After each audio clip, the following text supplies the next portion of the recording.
So you probably noticed that The Witcher 3 came out earlier this week. For those of you who don't know, it's an epic, I mean epic in every sense of the word, RPG with a huge world and hours upon hours of content. I mean, it's a game that people are going to be playing for weeks to come at a time. I mean, just people spend dozens and dozens and dozens of hours out there. It's one of the larger virtual worlds and universes out there that you have to explore. So perhaps unsurprisingly, the release of The Witcher 3 was companioned with a $100 book that was filled with something kind of special. The game's lore. It's not necessarily something that players of a particular game get to see. So what is lore? Well, lore is the superfluous, imaginative background. It charts it's a map of the game worlds. It charts the governments, the different religions of this particular universe, the conjunction of the spheres. Trust me, if you're spending $100 for this thing, you're going to be really excited about it. So, and lore is no stranger to the world of fantasy, especially for something like the Witcher series, especially since it's based on a series of Polish fantasy novels. So this made me think about two different ways to approach game lore, and The Witcher does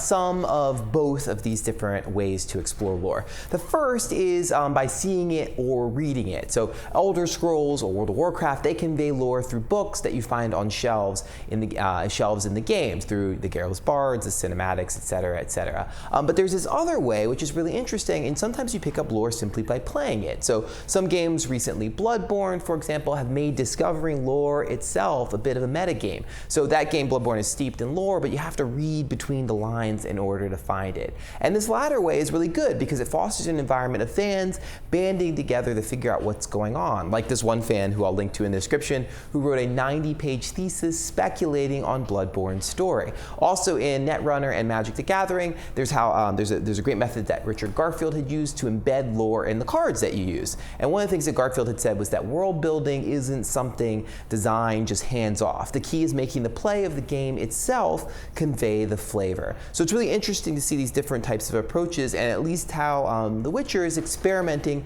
with codifying this lore as something that players can actually obviously purchase. I mean, I guess if you want to be cynical about it, they're just monetizing a piece of that process. But on the other hand, at least they're making it readily available for people who want to dive more deeply into this world. Outside of games, one of the biggest places that we're seeing lore being filtered to match the medium itself is currently with Game of Thrones.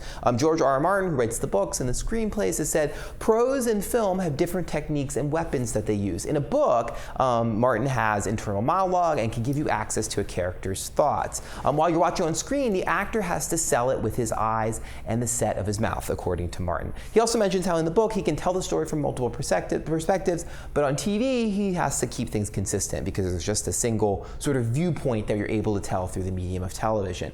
Also, the lore should be adapted to match the game's narrative strengths, which is play and exploration. So you're seeing these different types of approaches to lore inside of games and outside games as well. I certainly think that the experiment that The Witcher is doing in terms of trying to make more of this lore more explicitly available to the public, I think will be really interesting, but I'd be curious to know what you think. Please leave comments in the description, and I'll see you all next week.